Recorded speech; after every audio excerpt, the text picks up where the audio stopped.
Hi, welcome to Debut, the interview series before debut. I'm Kevin Cordi, that crazy practitioner of play, and if you don't know what debut is, let me tell you now.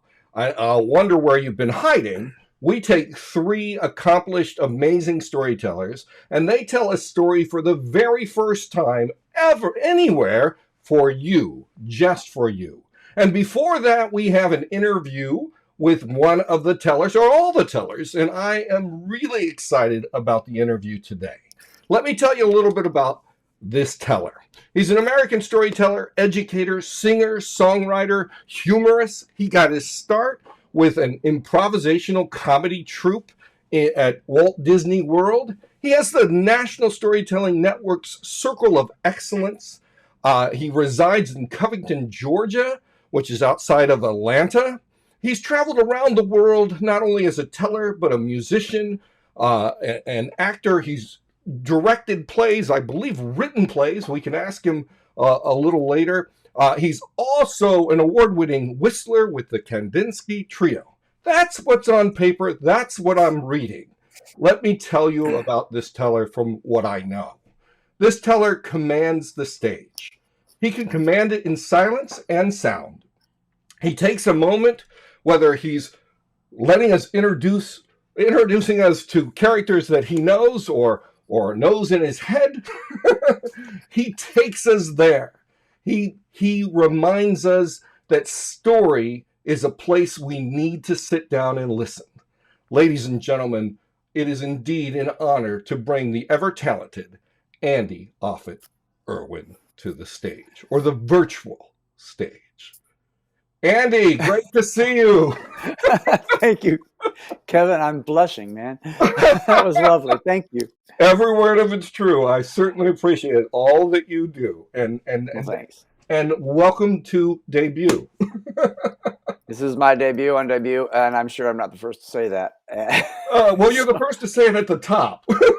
Okay, good. So I'm gonna start with a question that I ask in some way. How did you find story, or story find you? Story found me. I was, as you mentioned, I was with SAC Theater, that's SAK in Orlando, selling Out to the Mouse at Epcot, and I did that for 5 years. And then when I returned to Georgia, I was living in Dahlonega. I got in cahoots with Sean Mullins and other musicians in the Atlanta area and started doing the singer-songwriter circuit, was playing Eddie's Attic. I would do concerts at the Atlanta Shakespeare Tavern when they were dark. They would let me have the hall. And met Carmen Didi through young audiences in Atlanta, and Carmen said, "You're a storyteller." I said, "Thank you." She says, "No, there's a circuit." And I had heard about it. But Sherry Norfolk also kind of said, "You're a storyteller." I said, "Thanks." So Sherry Norfolk gave me my first storytelling job. Carmen gave me my second storyteller job. The National Storytelling Festival in 2005, when I was a new voice, was the third storytelling festival I had ever seen. So I know it was messed up, but I was already doing that sort of thing during my music act. And I had a band called, my band was called Andy Offit Irwin versus the Finger Monsters. And we had some songs that I would do that they would get bored and leave, and then I would have to tell a story. So that's the very beginning. And ever since then, I've been having to make up more stuff. Carmen, say it again. I'm sorry. No worries. Carmen and Sherry are good listeners for good tellers. So high praise, but and the whole idea of when you come into a festival, you never know what you're going to see. At one point, I remember years ago, and now I got into storytelling when I was about 18. I mean, everybody else was 45. And we're grateful for you, sir. Thank you. And you looked around, and I remember when Ethnotex first started telling, and people were like, "Is that storytelling? I don't know." So I'm wondering, when Andy got on the stage, what did you hear? Funny you should say that, because I'm a liar, and I don't get billed as that. I try to overstate at the beginning. Most of my stories, as you know, concern my 85-year-old Aunt Marguerite, who just graduated from medical school, and I put her in a building with her friend that's an antebellum home, and they start a hospital, and and there should be enough overstatement at the top so you know I'm making it up, but that doesn't always work. But I did that, but one time I did do. It was my first year in Jonesboro, and I did Somewhere Over the Rainbow using a squeaky hammer that plays a minor third and whistling.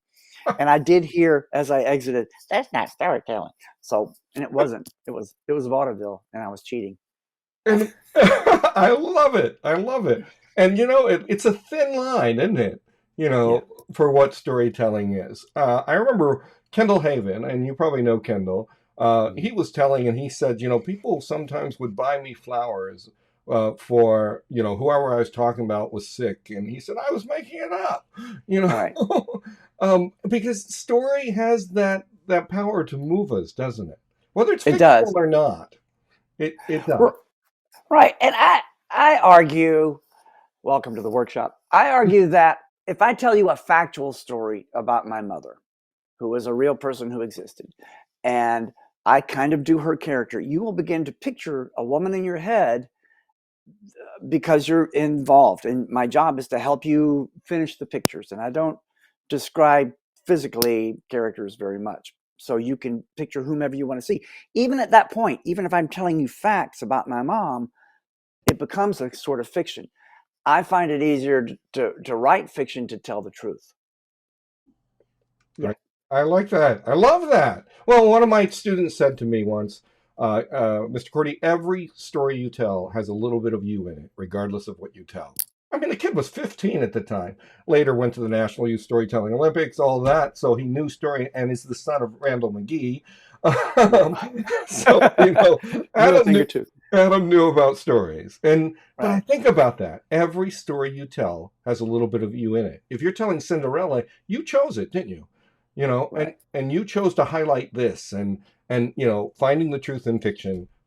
It's just a journey. And because, and I shared with you a little earlier, and I've been doing some of this crazy brain research, but one of the things that really strikes me is that, let's say you go see a horror film and you Right. react to Uh-huh. gas coming down on your head or whatever. The bloodstream work that I'm looking at says it happens as though it's real. Your brain operates on fiction as well as it does in reality. So you bring us to these real places. We get to meet Marguerite, who is never boring. I am, but she's but not. but you bring her in there. Every story you tell has a little bit of you in it. And what advice would you say to tellers or to listeners, so that they don't fall into the gap of, is this true, or do I need to know this for sure? Or maybe you don't have advice for that. I don't. I own it, man. Exactly. Look, if I here when I write for her and when I perform for her and as her, uh, I especially when she has something new and it clicks in my head. I mean, I've developed her for so long, and if you pay attention, she's been 85 a long, long time. Um, Happy birthday! Happy birthday! right. Bart Simpson, Marguerite, Charlie Brown—they're all the same. Uh, uh, when when I encounter something in the world, I really check in with her. When I think any well-developed fictional character from the creator becomes imbues that person with things that they tell them. I mean, Marguerite tells me how she feels about certain things. Her voice is my grandmother, who was Sally Mae Cook, born in 1894. Um, that's her physical voice that that helps inform who she is and her attitudes. Her accent is a dying accent. It's an accent that doesn't really exist anymore. If you want to hear the most current annoying Southern accent, listen to the governor of Georgia, Brian Kemp, who can't pronounce his own first name. Brian can't even say it. Bless his heart, can't do that. Dick Thon. But I digress. I'm going to answer your question, man. No, you're good. You're good. Uh, So listener, listen as if you fall in love with Marguerite, be in love with Marguerite. Okay. If you fall in love with Uncle Charles or Marguerite's boyfriend Ike, and they tell you something that's true and your heart goes there, that's what we want from a movie, a book, a play, a fiction. Even if it's true, we want, even if we read a really good uh, uh, biography, and we fall in love or we get angry at the person we're reading about. That's all. Those emotions are all accepted. So, as a creator of a fictional character, of a lot of fictional characters, I love them. I really do. And I have to treat them with respect. I can't have Marguerite saying something she wouldn't say, just because I think it's funny. She's kind of, I'm not going to, that joke is uncalled for, and I'm not going to say it because I have decent people watching me that I respect. So, So, shit like Andy, that. that leads me to ask the reverse. Sometimes when I'm telling, like I tell a story about a polar bear named Polly that a father can't see and a boy who can. Mhm. I will be telling the story and I'll get in my mind go to another place in the story with Polly or Marguerite. And do you lean into that? Do you say no? I got to stay right here. I got to get to this train. Kind No, no, of. I digress all over myself. Um, I've taken, HDDDDD. They don't have enough D's. And back when I was tested in college, and it was in my research methods test. Back in those days, they called it abstract. I was deemed abstract random, which I adore, which is just a better term. Learning style. It was a learning style exercise. I don't know if all the language changes and the rules switch around, but everything's the same. Um, I will digress and have an idea, especially in my long stories. I have some people watch them going, I didn't know where you were going. In fact, where was I? I was in Indianapolis last week or 2 weeks ago at a live show. Oh, and in a 500-seat hall with 8 people, and I'm exaggerating, but not by much. Um, and and I'd worked with this ALS American Sign Language interpreter before, and she said, "Oh gosh, I don't know where you're going to go, and I don't know how you're going to get back, and I have to change gears." And I said, "Is that really harder for the ALS?" She goes, "Oh yeah, because you're going over there, but I was already kind of thinking of words that you might say in this room, but you went over there in that field, and then you went over there in that forest, and then you came back. So my job is to maybe digress and then come back to a payoff of some sort. And the story has to end. I mean, it has to have a payoff that's satisfying. Um, but I have to digress to get to that point because that's more fun. And I don't know how to do it any other way. So you've already said that you came in through story, through music, and through other people telling, and so you've already had a different playground or platform than those who come in sometimes that just like me. A conference came in, they left, and I was left with old, dilapidated cassette tapes with a name on it. It said Donald Davis or it said Jackie Torrance, and when Jackie Torrance came Right. down, it was sold out, and I spent 2 hours with her at the airport. My first question on the phone, because they said we can't give you a ticket, but we can let you go to the airport. I said, well, what does she look like? All I have is a tape. and, That's good. and so I mimicked, the voice and mannerisms of Elizabeth Ellis, and over time, I gave myself permission to tell the way I need to, or what the story said. So let's talk a little bit about your transformational shifts in being a teller. Like, Okay. some people come in with, I got to be memorized from day one to day out, or I got to Right. start with writing, kind of thing. Right. It's changed. When I first came on the circuit, we're talking '05. And that was it changes in '09, '08, 9, 10, because that was when the economy kind of burped.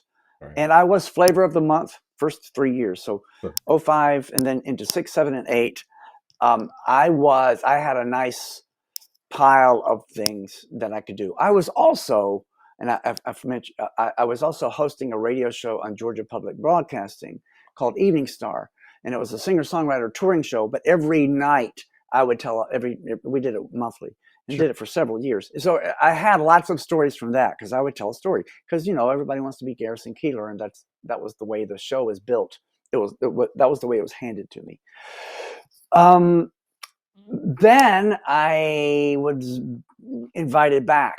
Oh yeah, everybody wants to be Garrison Keillor, and that was how it was handed to me. To the format of the show, to tell a story at the top and then introduce the music, and I was able to get a nice pile of stories that would last me about 2 years, and it did. It lasted me about 2 years, and then I started getting asked back. Now I need new material, and I found myself actually writing stories. And then I write essays for my local paper, and I reserve the right to steal from myself. There are certain bits that have to be written word for word because they're complicated. They're really complicated jokes. And I use the word joke because I'm an old comedian. I was also a comedian for a bunch of years. And the difference between a storyteller and a comedian is I don't have to time laps per minute. I play in more libraries and churches, and there isn't a 3-drink minimum. But people will listen. yeah, and people listen, and you can arc a story, and people are like, oh wow. But so I started writing out. But I when I say joke, I write in terms of a joke, and a joke. If you write a joke, the punchline is the last part. Now, some of my jokes are not funny jokes, but there's still a pickup. Willie Claflin, I do a story called Book Every Saturday for a Funeral, and I know it's a signature story, and it ends with a pun about dishwashing liquid, but it isn't a laugh. It is oh, people, I hope it's a poignant moment. A joke is like a volleyball play. There's the bump, the set, and the spike. The bump and set and the spike in my stories, which is just the way I arc a story, might take 30 minutes for me to do that. And then, so I write that out, I outline it, some bits, if I'm explaining the reason armadillos have invaded the northern part of the South, because of bicycle helmets, and that's why that's happened. Of course. I have to really tightly memorize that, and I have to write that out because it is highly complicated piece of science. It's science. Oh yeah. And I can prove it. I can't do it now, but so there's room for writing it out. There's room for being improvisational. There's room. I think sometimes we get set in our ways, and dare I say this, but sometimes it's many guilds that I've been to that all they do is tell, and they don't talk about the work of getting there. And it's changing. There's a renaissance coming in, a second renaissance. But I've been to a number of guilds that, you tell a story, someone says thanks, and it's done. Right. So how important is the story making process to you? It's the hardest. Yeah. It is the hardest, which is to say, it's hugely important, and it's kind of terrifying. Debut is terrifying me because I know that in 10 days or whatever, something like that, I have to have at least something that's interesting to listen to for 7 to 9 minutes. Right. And it doesn't exist yet. I have the idea, but I have to sit down with it, and it doesn't exist. When the Uncalled For tour was happening with Kim Whitecamp, Bill Lepp, and myself, and we would tour that thing for 2 weeks, and then we would do 6 shows at the International Storytelling Center. We would book it. It would be booked, and tickets would be sold, and the story, zero. I've got to come up with another Christmas story. Great. Can't wait. And that is terrifying. You can't just sing Jingle Bells, right? Yeah, no. I've got to have 20 minutes of a brand new thing, and A couple of years, I will confess, we did that like for 13 years. A couple of years, it really wasn't a Christmas story, but then I would say, but then they saw a Christmas tree. And then Susan O'Connor said, you just decorated that. That wasn't a Christmas story. You just decorated it with a little Christmas, Andy. And Hey, she if let me have it. Die Hard can be a Christmas movie, Andy can. Right, right. That's right. Thank you. That's a good argument. Absolutely. It was because the office was decorated for Christmas. That's it. There you go. There you go. Man, you know I know that you're reaching into the classics of great film to throw that out. Exactly. And yes, we watched that at my house this year. There you go. And it's long standing in the sense that, I was listening, I think it was Lisa Cron who wrote Wired for Story, and she said, and she used Gone Girl, or wait, 50 Shades, I think it was, so, and gave the number of people who bought it and said it's not because it's a classic piece of literature. It's because they know how to get you moved with the text. I didn't read it, but to think there's an audience out there that wants to hear Shakespeare. There's an audience that wants to hear about armadillos. There's an audience that doesn't know what they want to hear and they just want to hear things. And I'm just going to interrupt by saying that story that's called Love and Armadillo Migration, it features Shakespeare and armadillos. I love it. I love it. Hey, it means that leads to, and it's a great segue to play in your work. Yes. and it's almost an oxymoron to ask you, do you play, or how important play is in your work? But everybody defines it differently and everybody works on it differently. So how is play a part of your work? I'm an old college theater director too. And I if we were doing, well, you have play involves pretending. So when you're an actor, you're pretending, and you have to find that magical place between knowing what you're going to say next, being in the moment, and playing. And I would yell at the kids. I'd say, "What's the name of this thing we're doing? Play! It's called a play. It's called a daggum play." Playing is essential. Playing is fun. It's that old, all children draw before they can write. They all pretend before they act. They all sing even before they talk. My kid did. My kid, la, la, la, la. It was just, he wasn't making words, but he was singing. So, play is essential. Fun, and I'm in the joy business. I say that all the time. And when I say that, I don't want just to bring my audience joy. I want to bring the world to a place where everyone can enjoy, to be in a state of joy.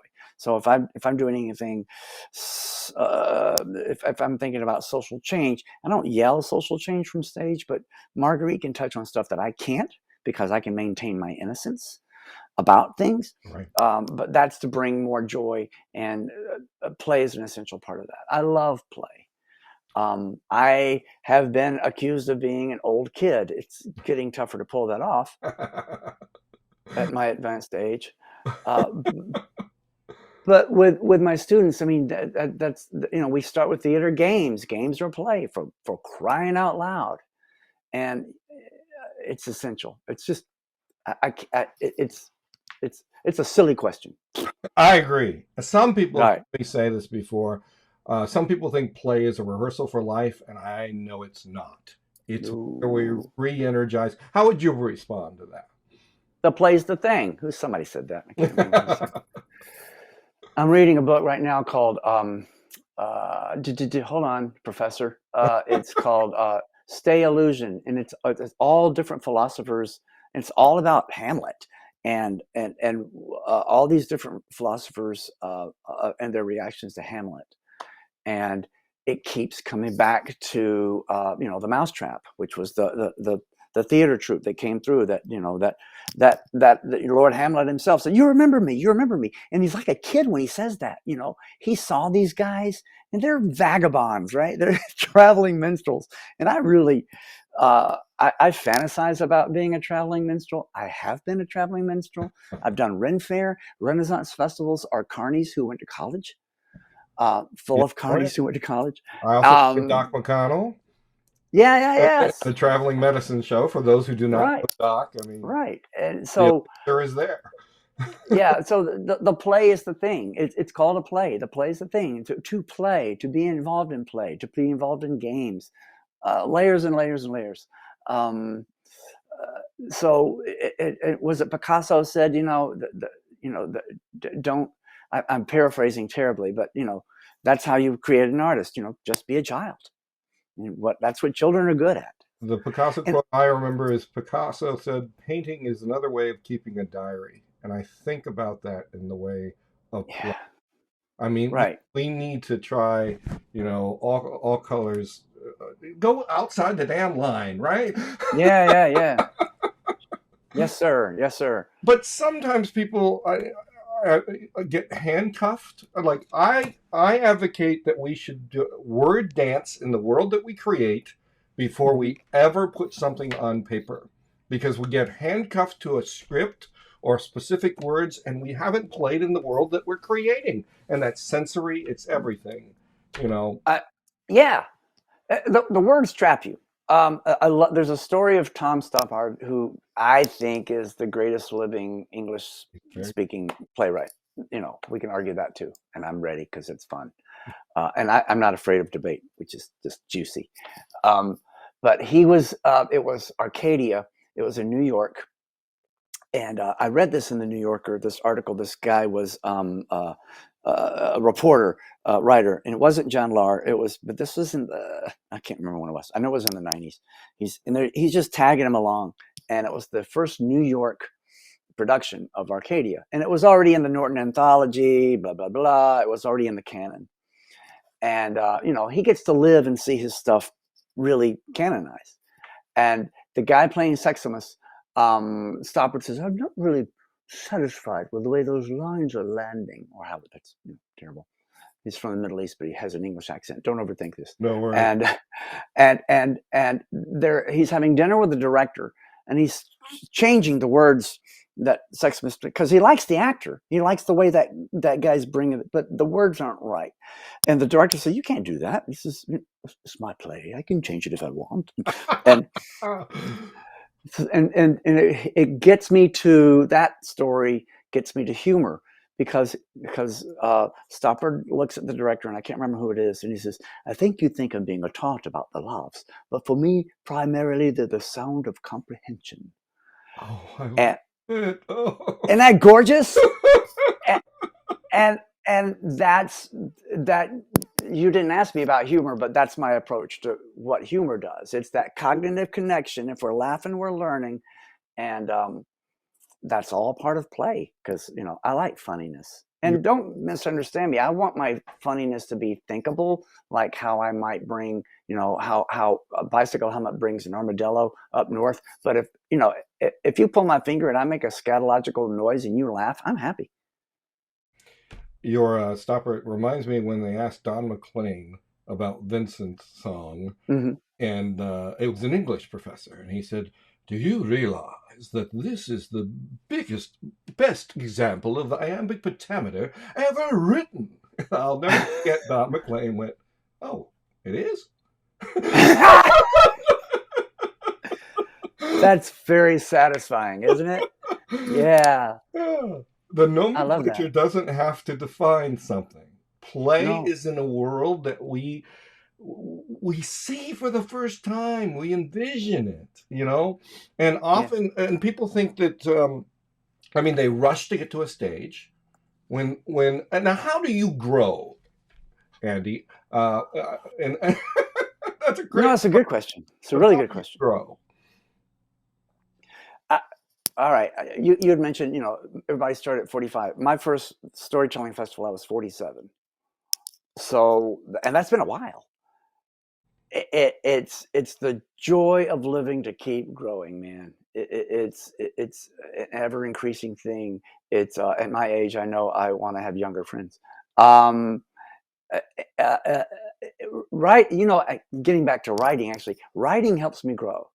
Making myself write. This is January. I'm forcing myself to write. How do I grow? I'm giving you specifics. I'm going on more of a news fast. I do as much about the world as I can.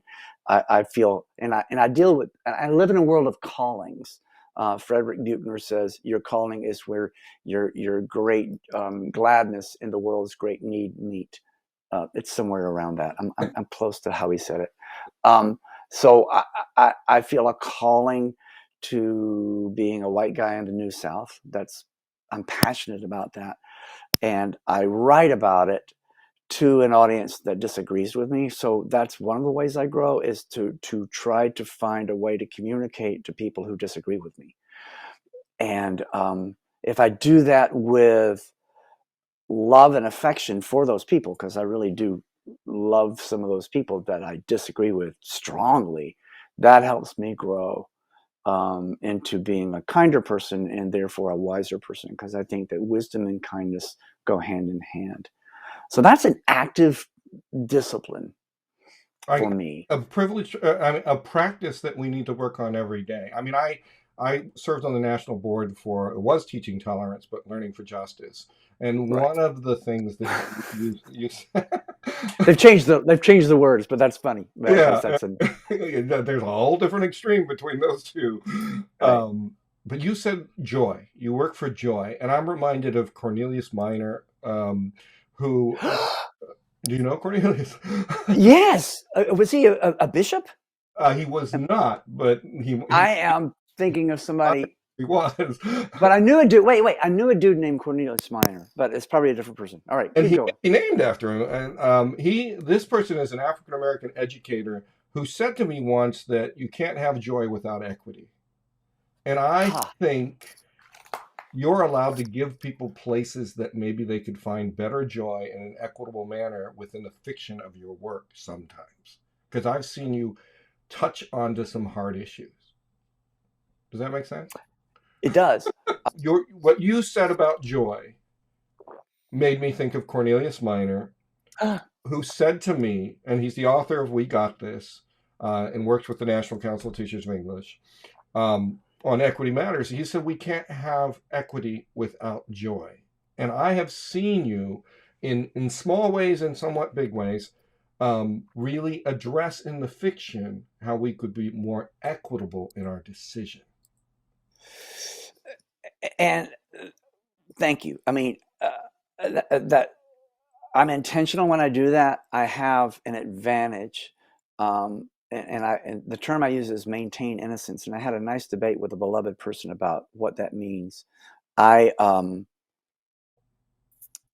when I put things in the words, when I put words in Marguerite's mouth and she speaks them, they don't. If I've done my job, they don't see me; they see her, and they have a different relationship with her than they do with me. And I know that's true just from what people tell me at the end of shows and write to me and that sort of thing. And Marguerite can talk about her experience in the South. And I don't think I ever say New South from stage, because it already that's that in itself is a political catchphrase. And as soon as I say a political catchphrase, I'm going to lose people. Right. Right. But she can talk about her domestic maid, which I wrote before The Help, thank goodness, which is a story called Sister True. And she can touch on these things in a softer kind of way without with people already involved in her world, and they might hear it differently. And if that works, I'm happy. And that's the way I write my column too, because I write with funniness. And or I hope it's funny. You know, it's not my job to say if it is funny. Right. Right. I have You to have will other people laugh. tell me. Yes, but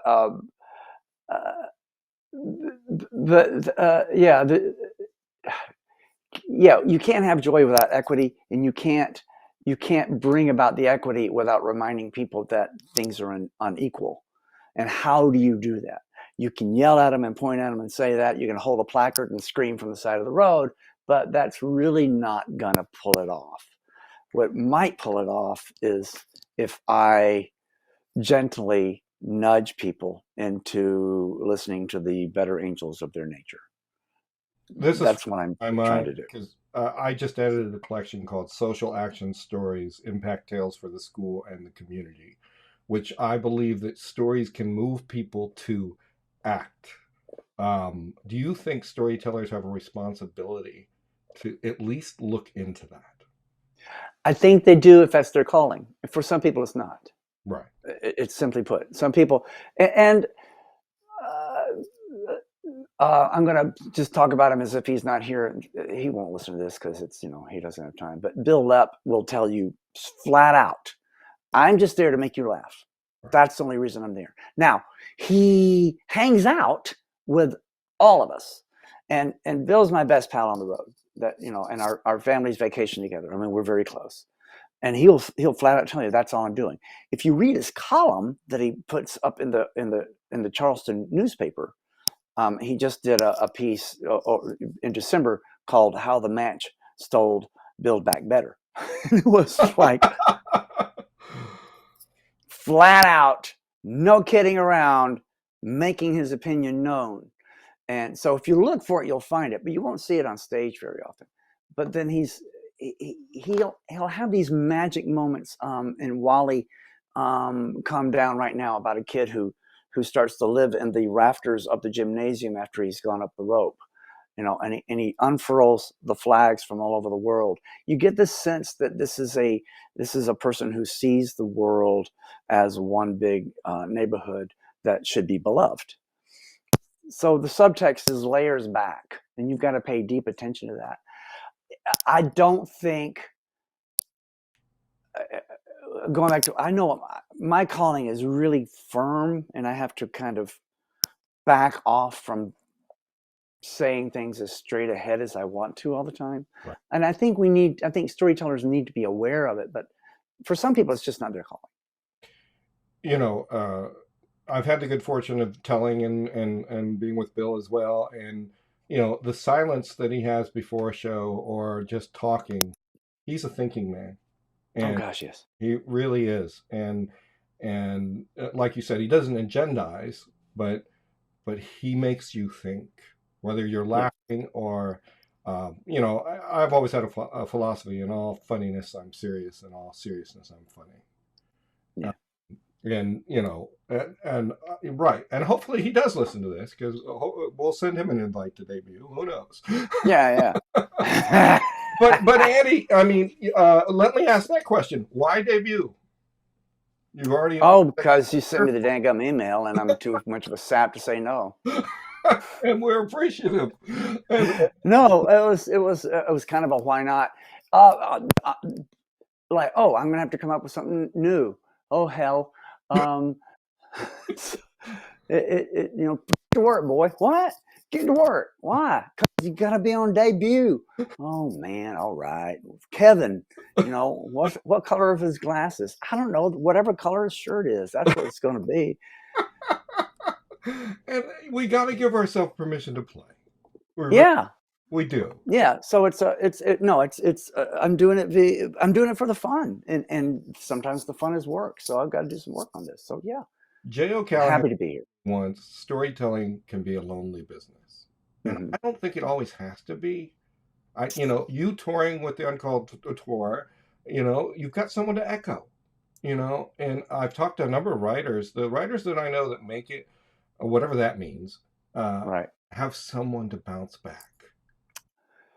Oh yes, and I've done almost every kind of live show business you can do. I have been a stand-up, award winning. I'll even throw out. I have done the singer-songwriter circuit, and I've done NACA tours back in the day, National Association for College Activities. When you're going from one college to another, to another, to another, 5 college in as many days, and colleges, and that is, I'm alone on the road, and you've got to write a whiny folk song, about how much you hate the road, or they'll fire you.